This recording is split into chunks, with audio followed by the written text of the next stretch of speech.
let the next panel start. It's going to be an exciting one about the rise of consumer VR. So let's have our panelists and moderator just come on out. Let's everyone give them a warm round of applause as they come to the stage.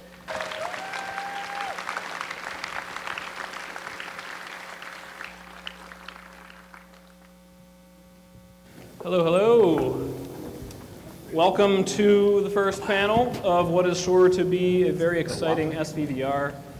Looking out here, wow, it is this light. Totally amazing.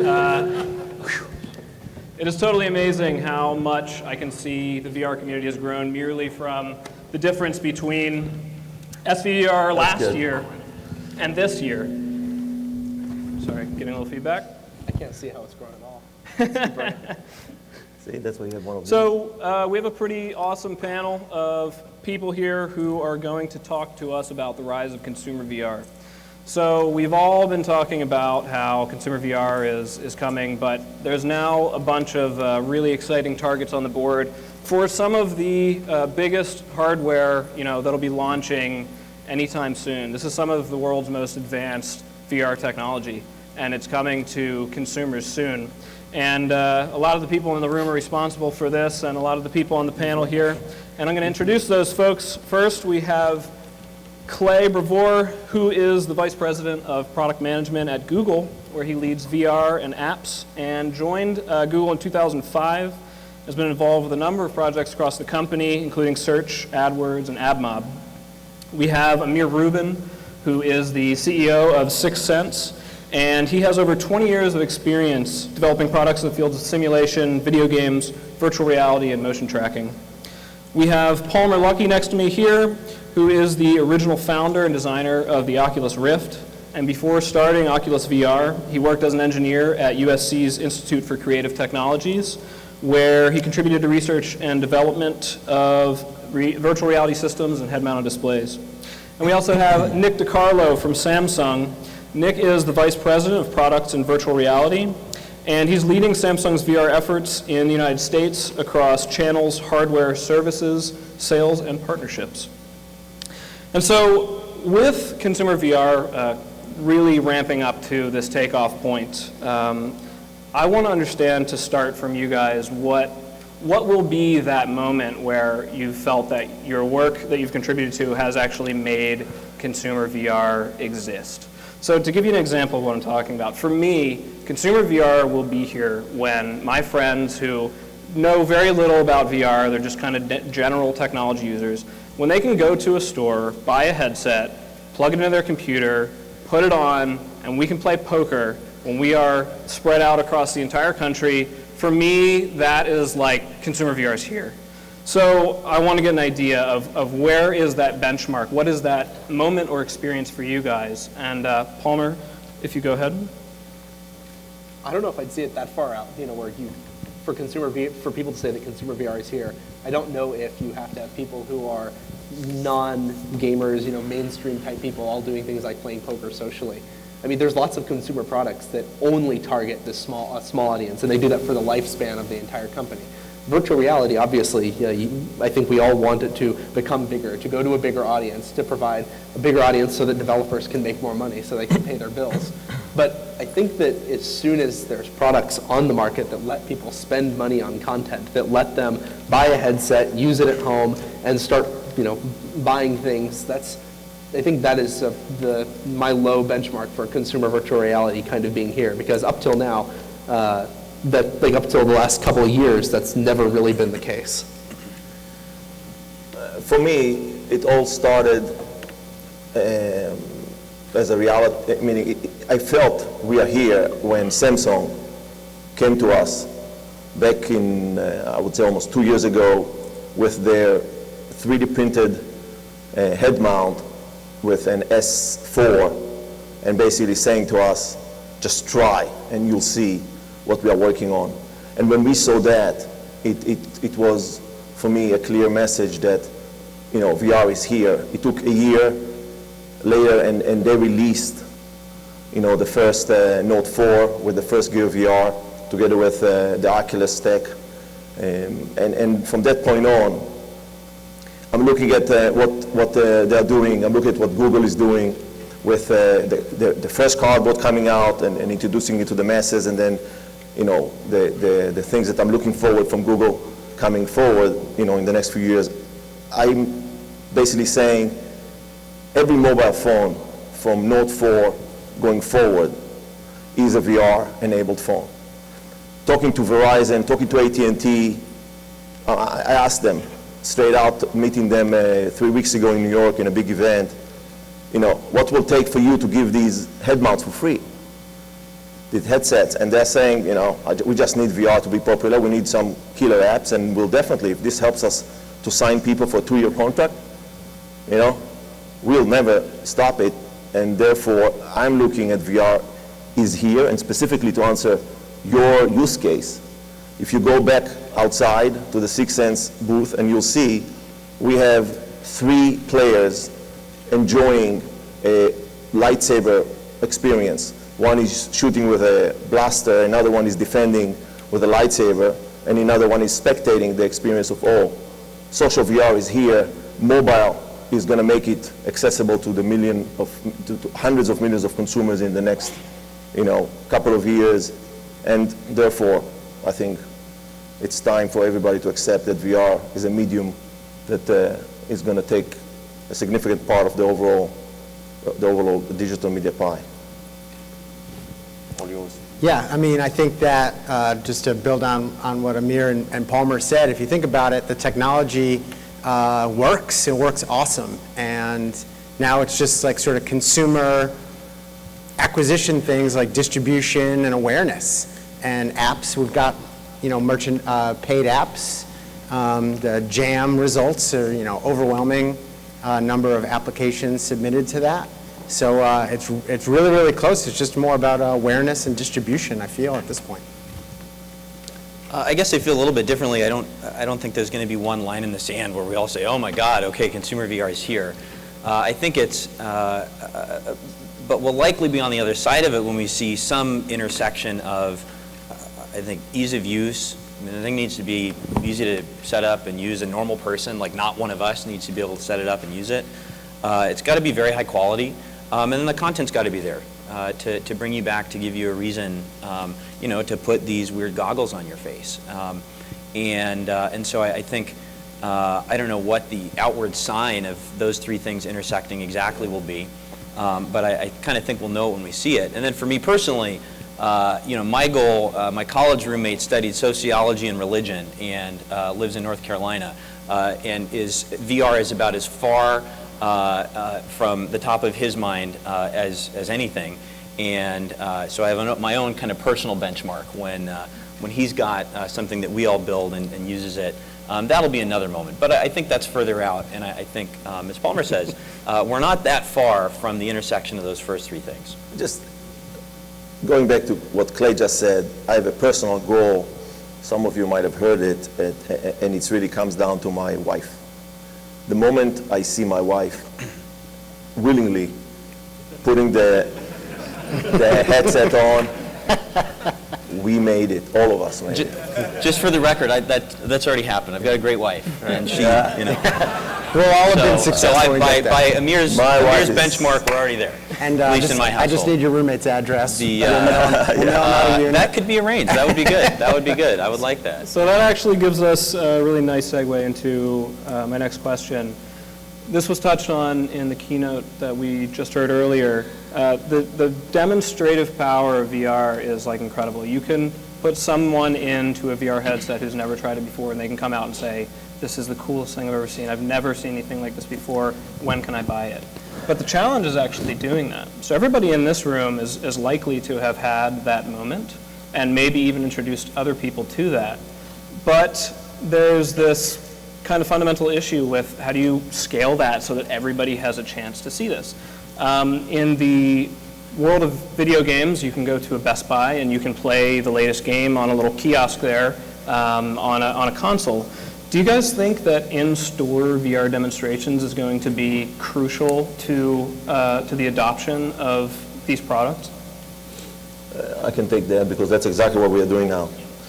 We just announced 3 weeks ago a partnership with a company called Sapien Nitro. Sapien Nitro is a company that created or built approximately 30% of the world e-commerce.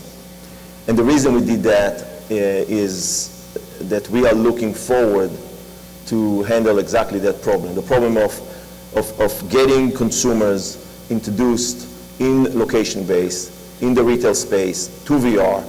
And when I say retail space, I'm looking at solving problems for Home Depot, REI, typical brands that have an issue with telling the story of the brand, telling the story of the products and how to use the products, and helping, Samsung, a different side of Samsung, not the Nick's side, but the appliances, such a boring product, but still, there's a lot of issues that you need to know about it before you know. Wash your clothes automatically. Yeah, come on. I know, and my wife actually liked that product.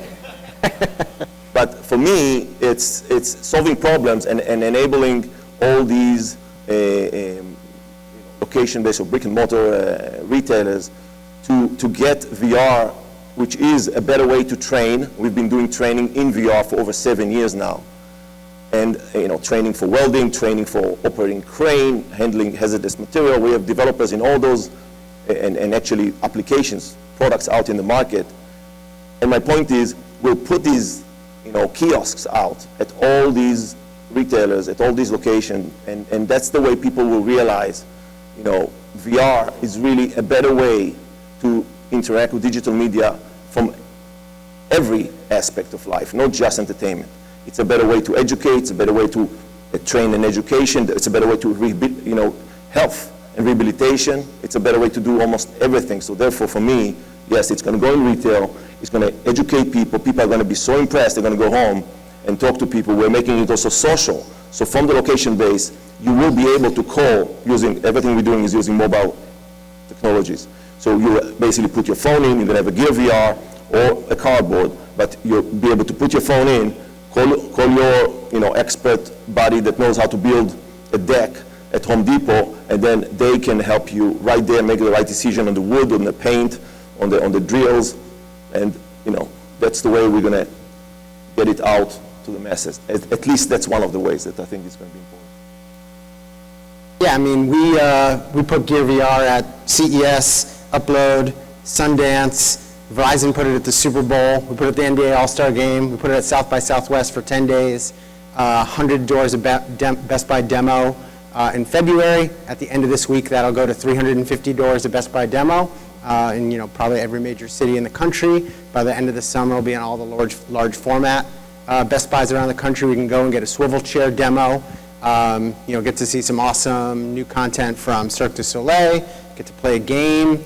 Very simple, very easy to use, and giving tens of thousands of people their first VR experience. And we think it's a really big deal in terms of letting people try it, for sure. And lots of products have that kind of trial experience. Buying a car, right? Watching a TV in a store. So this is quite normal thing, and it's just a matter of getting it out there.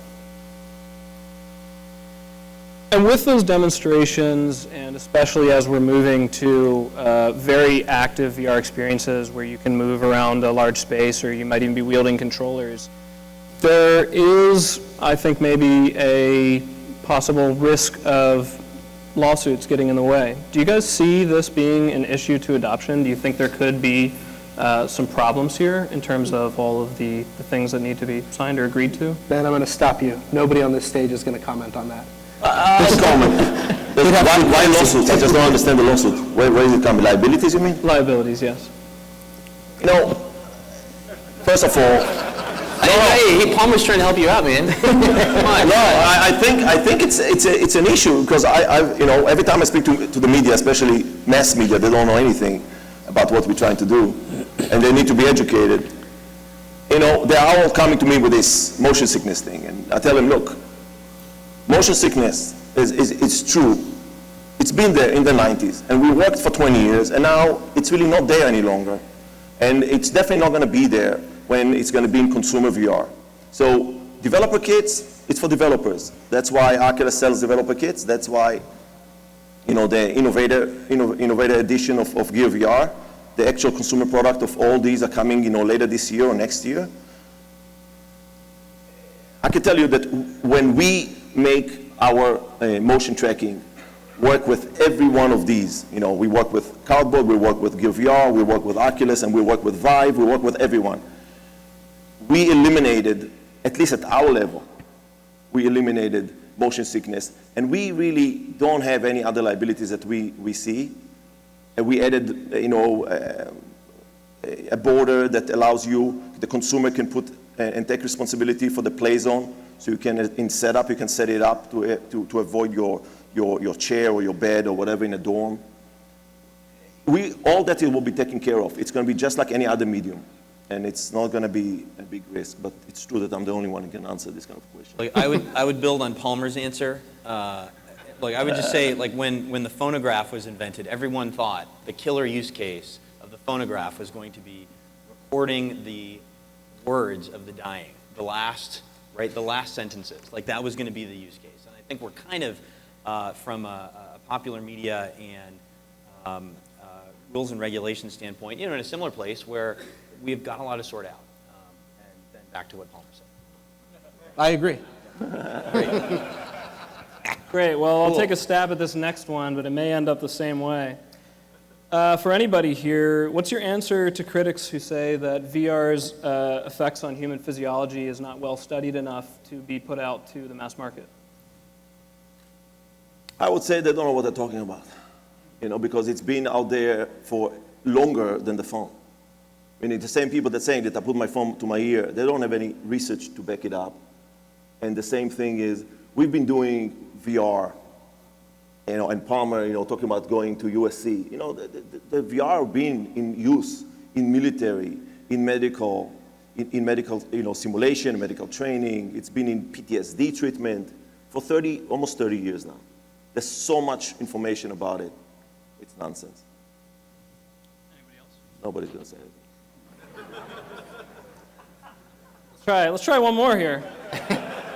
Carl told me why Amir was Can we on go the back to panel, the and he's in-store fulfilling demos? that The perfectly. in-store Yeah. demos Clay, questions? let's go back to in-store demos. Yeah. I'm actually happy to talk about in-store demos if you like. So I mean, one approach would be make it really easy for anyone to like get a taste of VR. You know, like build something out of an inexpensive material. That's a good idea. Yeah, we could do should do that. that. Yeah, we should do that. No, so I actually think, to be clear, Cardboard and what it provides is a taste, is a glimpse of what you experience in. Sorry, guys. Is just a taste of what you experience in an Oculus Rift or a Vive. Sorry, I don't know why this keeps going out. Can I maybe just have a hand mic? Yeah, thanks. Thanks. Just a taste of what you experience in one of the higher end systems, but I think it's enough to get people interested, right? I think a lot of people have had their first, oh, this is cool moment, and that drives future interest in higher end systems and so on.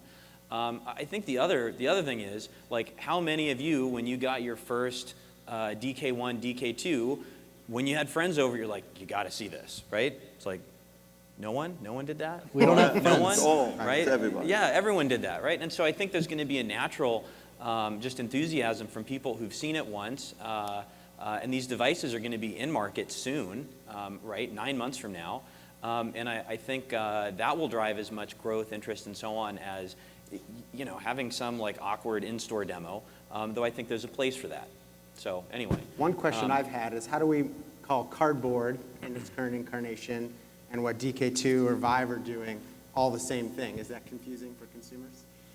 I think it's, there's a spectrum. People ask about, you know, what will perfect VR, or what is real VR like? And, well, is it real VR when you can still tell that you're in a headset and not, like, experiencing reality directly? Again,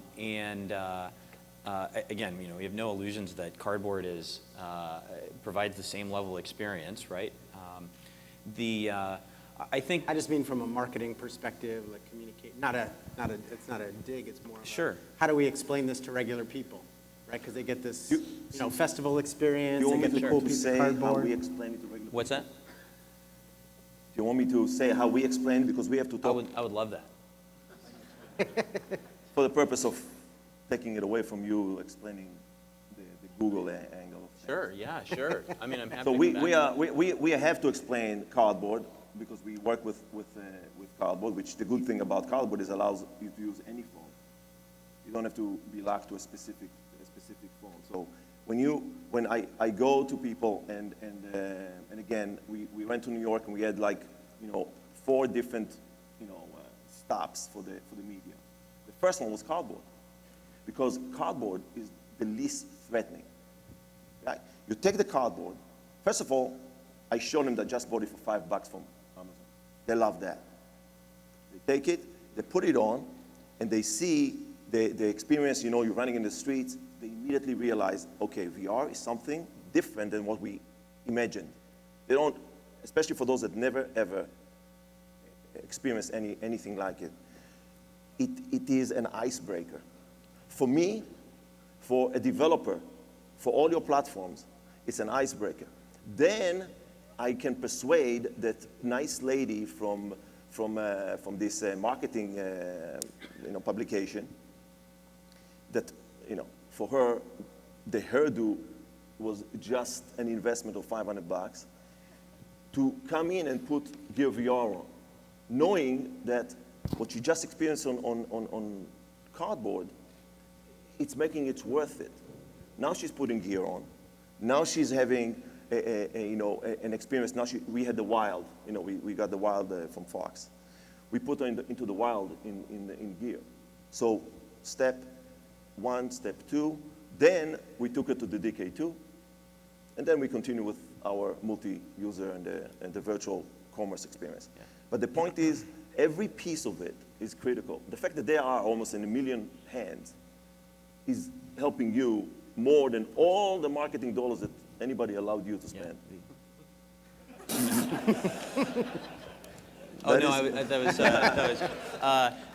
Thank you, Amir. I mean, we've been focused on making VR, a taste of VR, accessible to anyone, easy, approachable, and so on. And in fact, we made a lot of very conscious decisions early on with Cardboard about the actual design of it.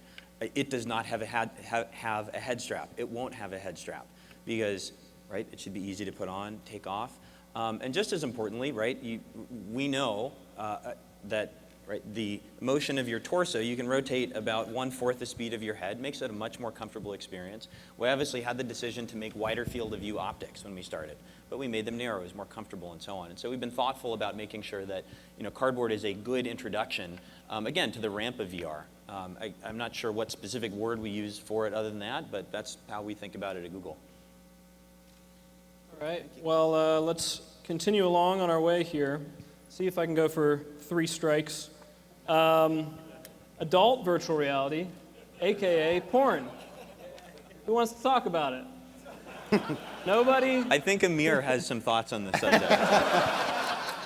Well, so this is the I do. This is the crux of the question. This is the part where I need to go, I think. I tell you, just to make it very simple and quick, it's all about, go back in history and you look any new medium and every medium in the past, porn is a key driver. Now, for some reason, or maybe for good reason, I don't know, but in Japan, VR and porn is big. Palmer will not say anything, but he knows that a lot of his dev kids went to Japan, or at least, I don't know if he knows, but we know. And I'm letting you know. And they went to Japan, but not only Japan, people are going to work on it because it's going to make a lot of money. I can tell you that we are talking now, not porn, but, it's interesting enough. Can you imagine our virtual commerce, our virtual retail application for the Victoria's Secret brand? Just imagine that great experience of shopping for Victoria's Secret product. Hey, so back to in-store demos. Yeah. in Victoria's Secret. Well, but for marketing. Oh, yeah. No, I was just trying to change the subject. Yeah. There's a lot of other good use cases. Go next. There's a lot of other good use cases. Well, out there. so this is kind of my point here. The reluctance to address this, which is surely, the adult industry is not a small industry by any stretch of the imagination. Do you think it's potentially a mistake to, is it just out of necessity that big brands can't necessarily be associated with that industry that you have to leave it behind, or does it not actually have value in your minds? I feel like feel like the next question you're going to ask is like, can you guys give us a list of patents and trademarks you may be infringing on? Yeah, there's a progression here. I'm scared of the next question. Yeah. All right, all I right. see actually, yeah. Let's keep it going then. So something to think about. These Hey, guys Ben, aren't going hey, to do Ben. it. Somebody else should. When are you going to move from Philadelphia? Oh boy. I'll put that website up soon so you guys can get an answer to that question. All right. So when it comes to performance for VR applications, if you consider a smartphone, let's say, somebody doesn't optimize their just normal smartphone app for one phone over another, and somebody downloads it and they play it, and it runs slowly, it loads slowly. It's not a good user experience. But when it comes to VR, those same mistakes go from just something that's not fun to something that can actually be dizzying and nauseating, and it's not a fun experience by any stretch of the imagination. Do you think that it's necessary to have some minimum bar of performance to make sure that people who are getting their first demos aren't experiencing something that actually makes them sick and turns them off for the rest of, they never want to buy one? I think we're beyond the point of turning people off to the point of never wanting to try it again. Like maybe a year or 2 or 3, it was a much more fragile environment where virtual reality was new enough that you could potentially turn enough people off to really hurt the industry. At this point, I think it's very likely that people will just write it off as a very bad virtual reality experience, and it may take them longer to seek out better virtual reality. They may not have immediate interest, but in the long run, for the long-term future of virtual reality, I think we are largely past that mark where you have to worry about killing people's interest forever. Yeah, and I think one of the smart things that Oculus and Samsung have done, the kind of comfort index in the Gear VR apps, right? It gives you an immediate read on what kind of experience you're going to have, and I think there's an even kind of lower level bar that you can set to make sure that frame rate and so on is performing. You have a good experience. I think ultimately you need to give developers the tools to measure and understand how their apps are performing, and also educate developers about the importance of not dropping frames and maintaining 60 frames per second and not freezing head tracking and all of the things that you just have to get right. And one of the things I find very exciting about forums like this is it's an opportunity to kind of train up the world on this, share learnings and so on.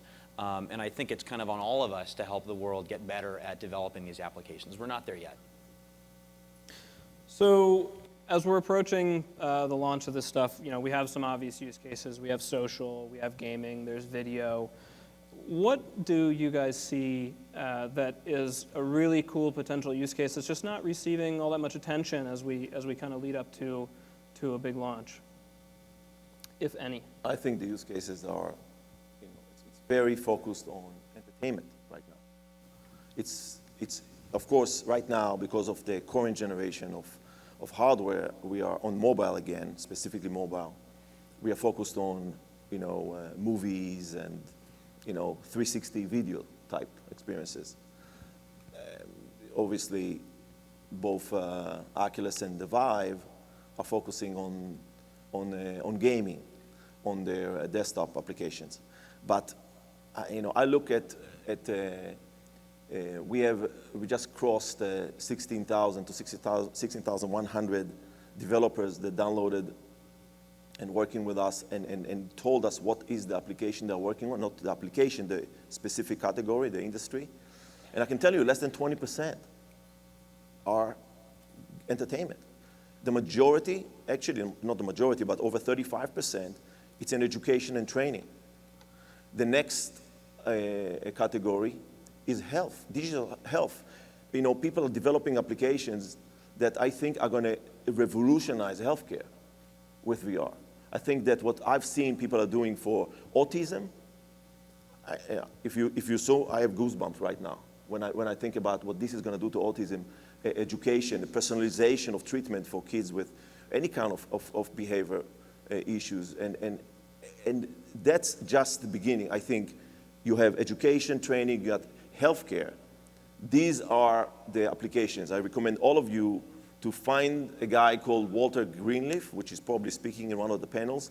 He's my advisor to everything to do with digital health, and he's been doing it for over 25 years with Stanford, and he is by far going to be the one that's going to lead the best advancements in VR use. Yeah, I mean, from my perspective, the enterprise applications, enterprise simulation, I think that all of these devices are disruptive, low-cost simulation technologies that can, destroy what's going on now in the enterprise simulation space. And there's a huge opportunity to change how people work and learn and all those things. The second, I think that Palmer's friend Shari from Sundance, right, was really a pioneer in the VR filmmaking.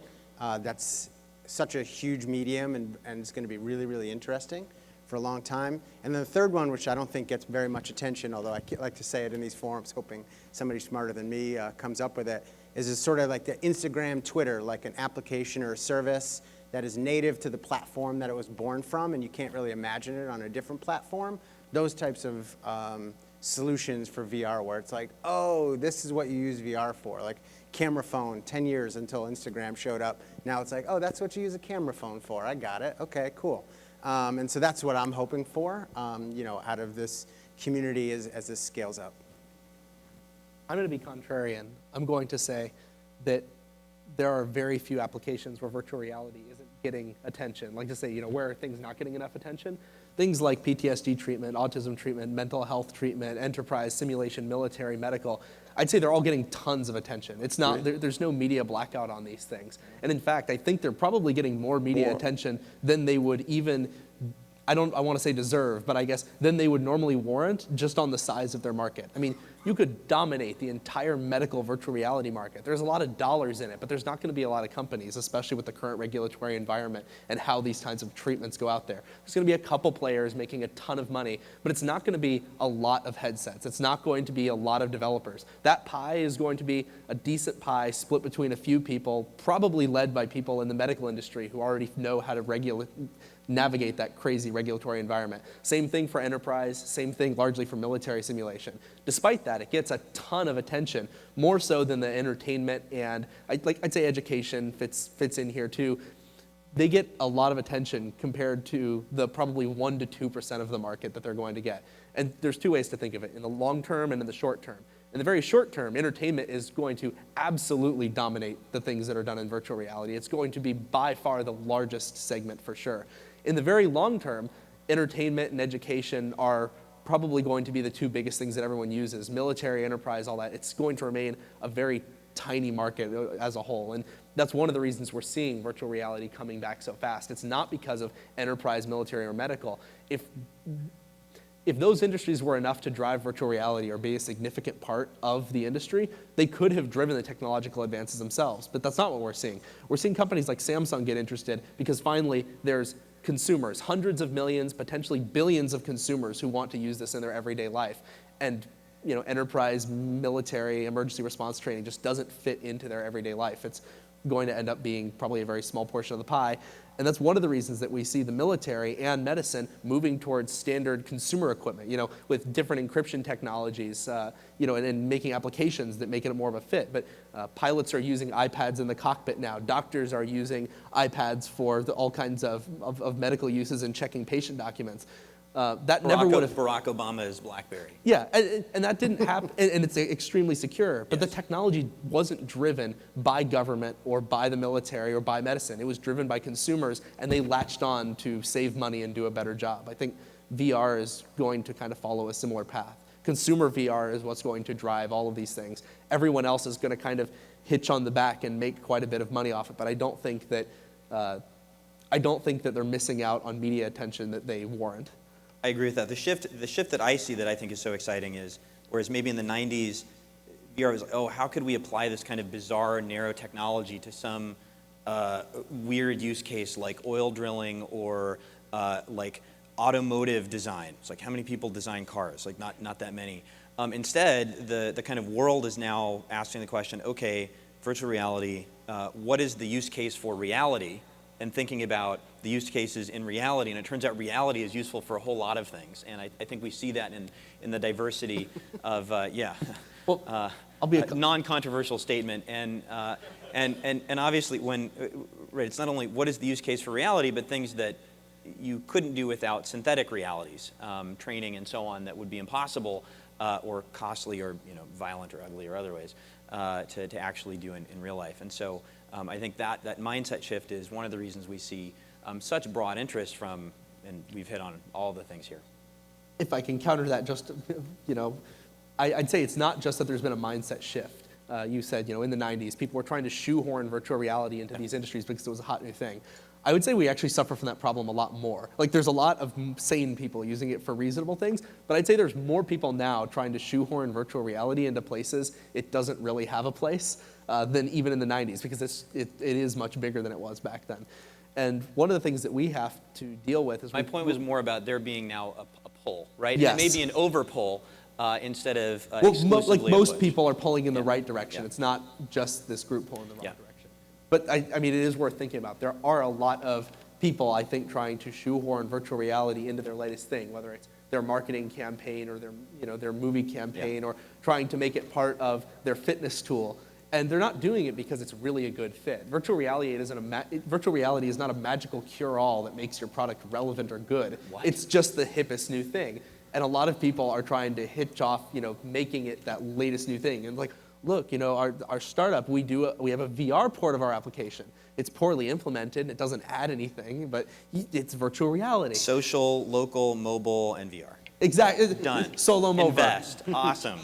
Solo Slow mo mover. VR. Slow vor VR. I don't know. Anyway, But I mean we can do the anagram later. Yeah.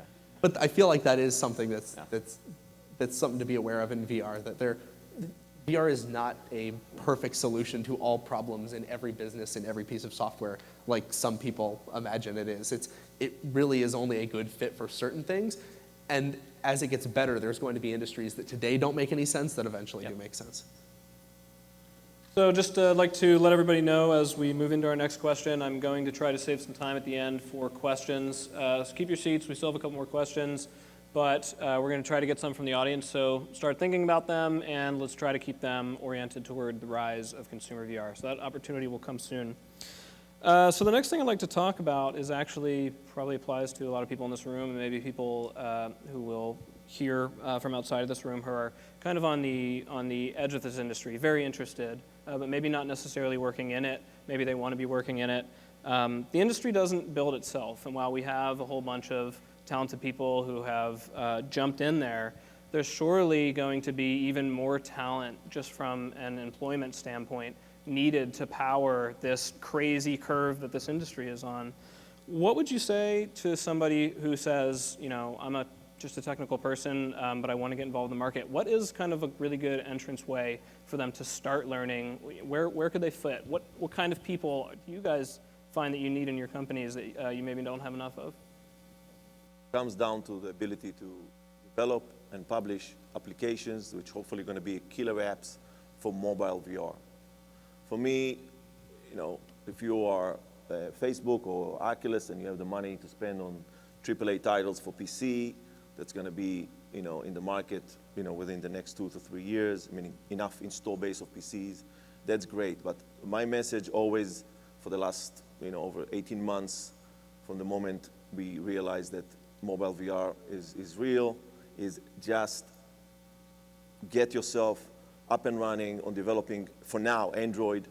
We don't know what the hell these people from Cupertino are doing, but for now, Android, between Google, Samsung, every other mobile OEM is in a race now, chasing Samsung. The bottom line is focus on developing applications.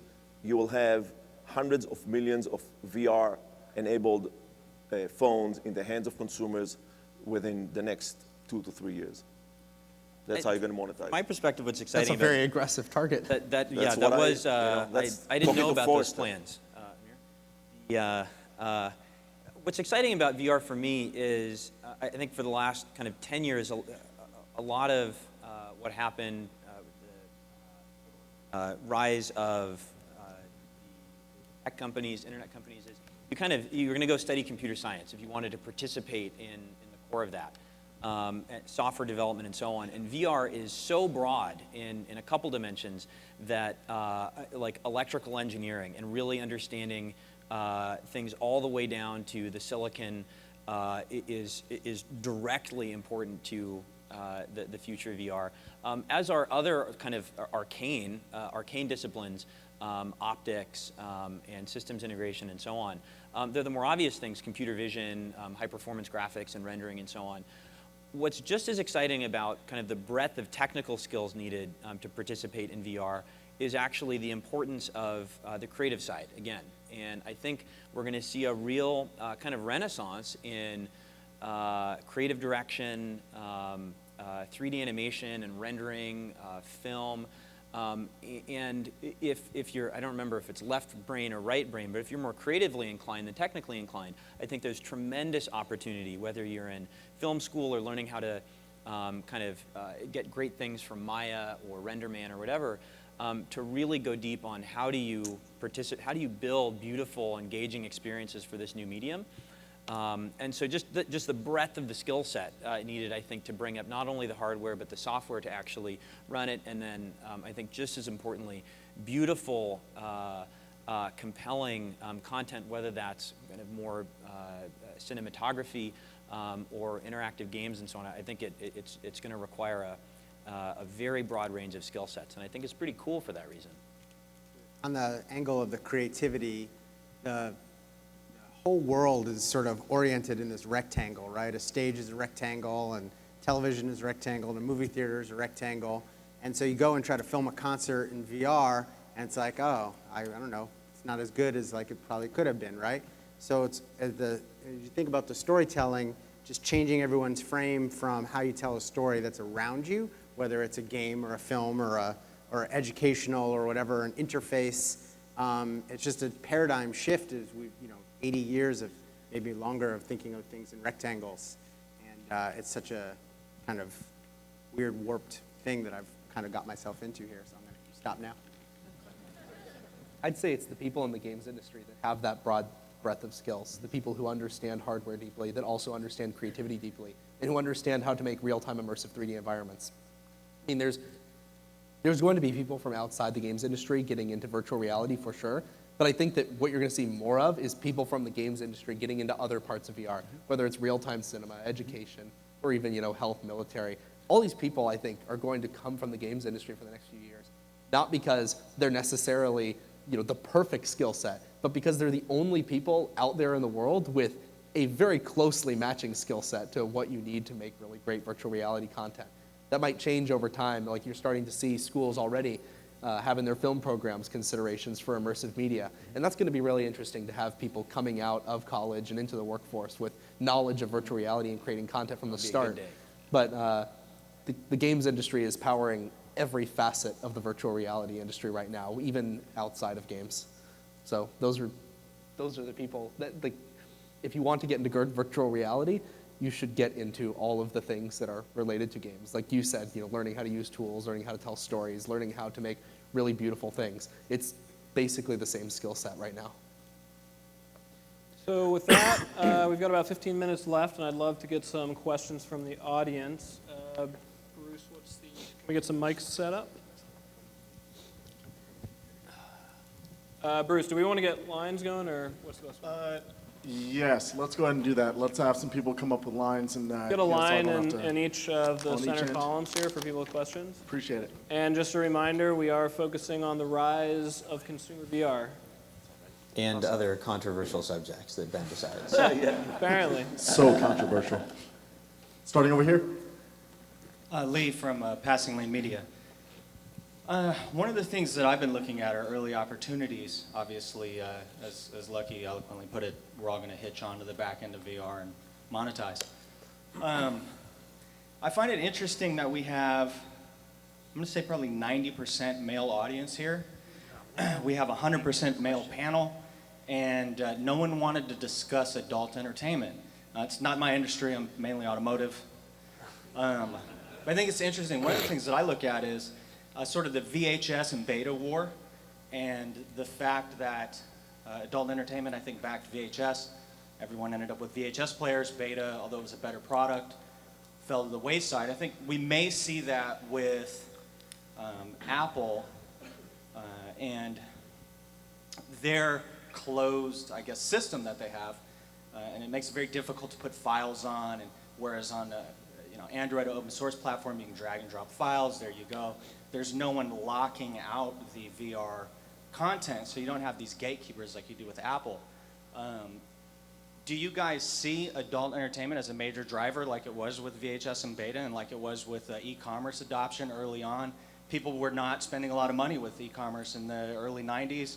Once adult content came on, people were quick to put their credit cards in. So do you guys see the adult entertainment industry as something that's going to drive VR for consumers forward or not? I guess that's the question.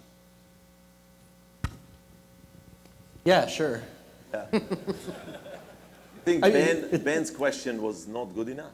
It's also worth noting that the VHS and Betamax example isn't bulletproof. People often bring it up, but then they forget the much more recent example of HD DVD versus Blu-ray. In that case, it was the other way around, and HD DVD, as we all know, very much lost. That's not to say that, that's not to say that it's necessarily an argument for one way or the other, but it's not necessarily apparent that strong support by the standard providers for a particular kind of entertainment is critical to the success of that technology. The articles I've read say that the influence of the adult industry is overblown in size, and the influence on it is overblown. So I just it's not something I spend any time thinking about. Any other industry they'll have to examine the possibilities, what it's going to do for their industry. And if it's good for them, they're going to make money. Of course, they're going to come into it. But let's not talk about it too much. It's enough. All right, let's go to our next question. Over here. Okay, I thought he was going to ask it, but then he went in a different direction. 90% men, 100% white men up on the stage. This is a brand new industry with an opportunity not to look like every other industry. And I think I heard from you, Palmer, something that worries me, which is if the gaming industry is going to take this over, the gaming industry has had a terrible track record in terms of diversity, a terrible track record in terms of treating women equally. It's really been a disaster. And to the point that the gentleman from Google made, if you guys actually want to make good, compelling content in this space, it has to be content that's for everybody, and it's not going to be engineers. It's not going to be people who are good with polygons. It's going to be storytellers, or we won't buy the headsets. So each of you have companies that either you own or work for.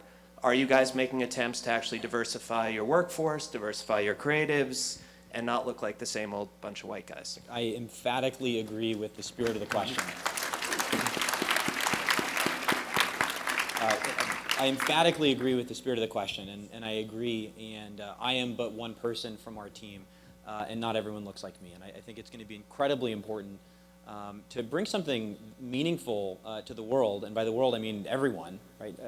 To bring something that everyone finds value in, that resonates with everyone, to have a very diverse group of people bringing that technology and those experiences to bear. That's certainly our goal at Google, and I'd be shocked if it wasn't the goal of the others up here as well.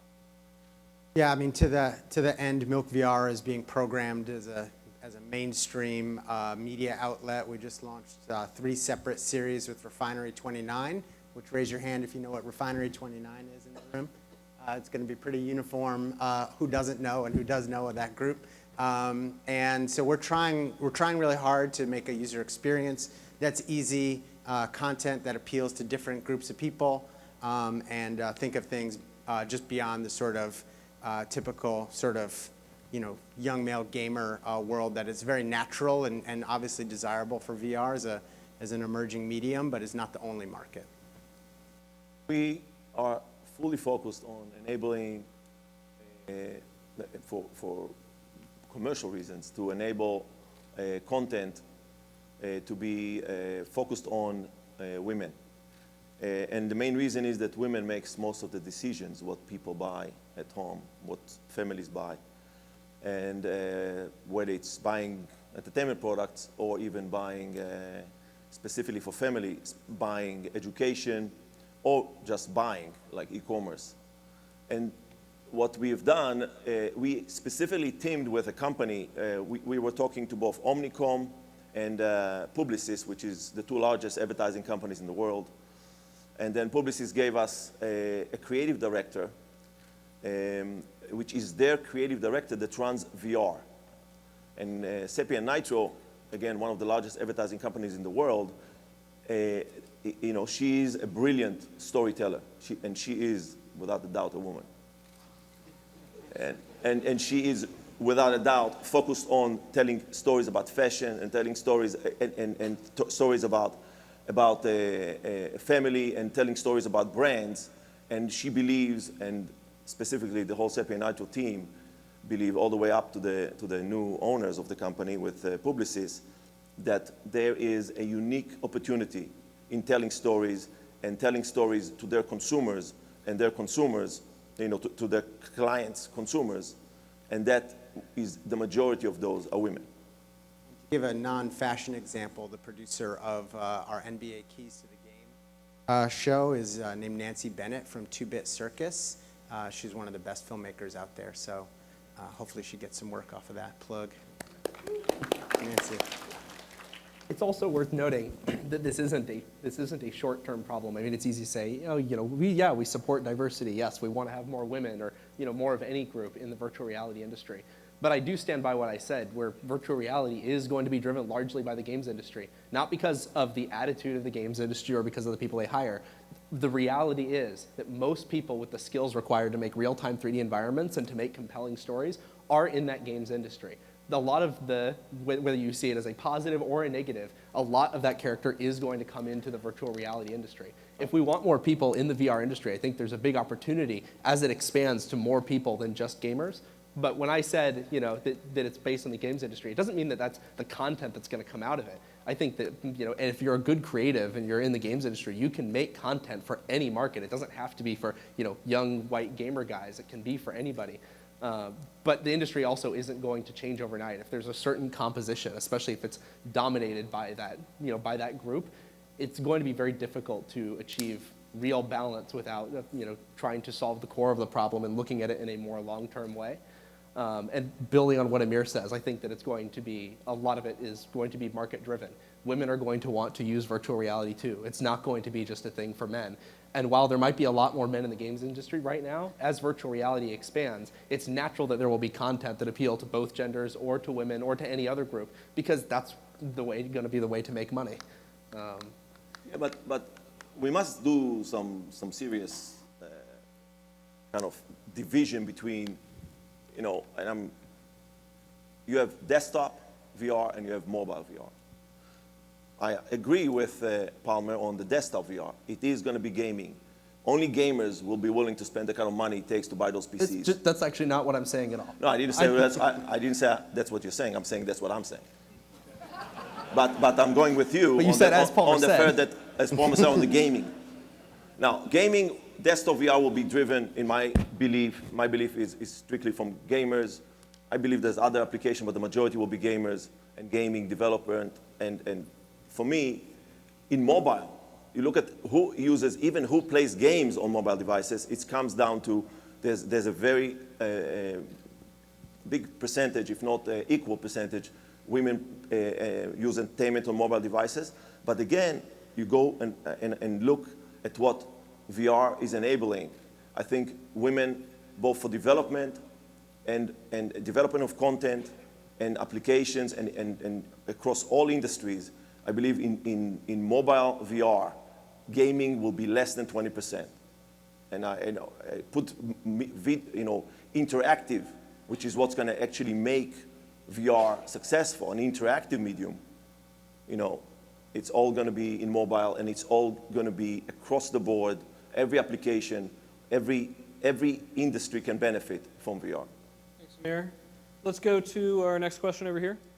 So to follow up on an earlier question, I guess this is the adult side of the room, whether you feel comfortable acknowledging it or not, VR porn is being made, and it is definitely awesome. So do you think the industry is going to continue to passively allow it, or do you expect that VR leaders are going to start actively blocking adult content on VR systems? The Rift is an open platform. We don't control what software can run on it.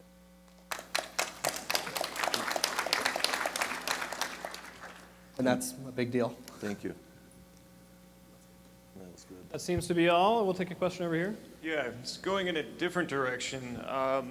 Can you discuss the recommendation of minimum age requirement, how that might change? No. Palmer says no. Anybody else? Minimum age requirement, Or not requirement, recommendation. recommendation, sure, whatever. The way, when people ask me at festivals and they want to put like a little kid in it, I say that the lens distance is sized for adults, and it works better for that, and that's why we try to sell it to adults. Let's get a question over here. Hey, so I have a question about something that was not touched upon as much, which is the combination of 360 cameras and then consumer VR allowing us to capture memories, like personal memories, photos and videos. I was wondering when you saw the revolution coming and the more content, personal content being created using that, and actually curious whether Samsung had any updates about the 360 project, 360 camera project that was mentioned in the past. That was kind of came back around the side there on me. I mean, you know, definitely like big fan of the 360. You're looking at me in a very funny way. Yeah, I would like the Yeah. update. I'd like to know what's happening. It's going to be awesome. No, I mean, I think that in the production of 360 video is very labor intensive today. Stitching, you know, different video streams together, and certainly not in the realm of, you know, your average user. And so the evolution towards consumer grade, you know, live stitch 360 video is a huge opportunity in the space, and presents exactly that vision of, you know, saving your memories and like really being able to experience it. I think it's going to be a big deal. You know, maybe not this year exactly, but you know, it's a big deal. Do you have like how far away are we from that? Do you have any estimate? To talk to the camera guys, they got to hustle. Not the project specifically, Yeah. but like personal memories being captured. No, I in don't this mean video. our camera guys. I mean camera guys in general. I mean, I think it's a technically complex problem. It's way beyond my expertise, but And you got the top camera companies are jumping into it by making acquisitions. You have Samsung jumping into it. You got Sony jumping into it. Everybody is going to make the hardware now. It's clear. There's an install base coming with mobile. They're going to make the hardware. And specifically for memories, there's a bunch of companies that are already developing, you know, your mom and your grandma to remember her, the pets. I have like 3 different companies that are working on, you know, the memories of my pets. It's amazingly. That's a more niche use of VR. Yeah. I don't know I how actually, niche. it's one of the spaces and the applications of VR that I am personally most excited about. Not only capturing personal memories, but experiences and events and places that are important. And I think, you know, somewhat unfortunately, we're kind of limited on the camera side by like the laws of physics, where if you actually wanted to design a camera that could look with 2 eyes in every direction, you just kind of run out of like atoms in space. And so I think there's actually going to have to be some pretty deep innovation on the software side, so that content creators aren't spending 80% of their time stitching artifacts and, you know, removing the seam that, you know, cuts the person in half and so on. And that's a big, deep, hard problem, and I'm hoping someone will solve it. Well, it's a problem that has to be solved if you're going to have consumers capturing content. You can't expect them to have production level quality stuff. So you're going to need to have something that can actually, rather than just, you know, capture a bunch of pictures and present them as a stereo feed to the eyes and let your brain work it out. You need to actually have hardware that can understand the environment, what the depth is, and properly capture it and then recreate it. And then another side little note related to that is I think it's going to be interesting once we have proper 360-degree 3D capture technology to see what that does to our perception of other forms of media, like capturing events with pictures or videos. If you look back, you know, a few decades, it's really interesting to see things where we don't have videos of a lot of different events because people just didn't have video. You only had it of important events first, and then you had it available to everybody. And if you go back even further, there's things we don't have pictures of, or, you know, but the first pictures were of important things, important people, important events. I think it's going to follow a similar trend in virtual reality, where first you're going to have important events, you know, like sporting events or, you know, speeches. This panel. I mean, this panel, yeah. Anybody capturing this in 360 out there? But those, I mean, like, not necessarily a great example, but like Facebook's F8 conference, Yep. they had a 360-degree capture system set up and streaming that in real time. That's where we're going to see this technology first, and then eventually it's going to go to the people, and it's going to become accessible to people to capture their own personal memories. I look forward to a future, maybe a few decades from now, where we look back and say, God, until the 2020s, we like didn't have any immersive captures. Like it's all just pictures yeah, and videos. no, I think we'll it's hard to actually- understand what it was like to be alive back then. We'll look back on you know, the last 10 years, and until we have that device, the kind of memory capture device, as this time where, oh my God, it's like we lost out on, capturing a birthday party or that special event or that moment in history. And I don't know when it'll be. What's that? The Super Bowl. The Super Bowl, right? The Olympics. But I think just as importantly, something personal and important, a wedding, something like that. And we'll feel kind of like we feel now when something important wasn't caught on video or film. This sense of, oh man, I wish we'd fully captured it. So Totally agree. yeah, I look forward to that day when we're there. I think unfortunately, in part because of the laws of physics, we're a few years away, at least for the truly consumer grade integrated product. So ready to lament? You're ready to what? Lament. Oh no, I know. I am really ready to lament. Hey guys, I'm really sorry for everybody in line, but we are out of time. Let's give our panelists a round of applause here. Okay. Thanks for joining us, guys. Thank you.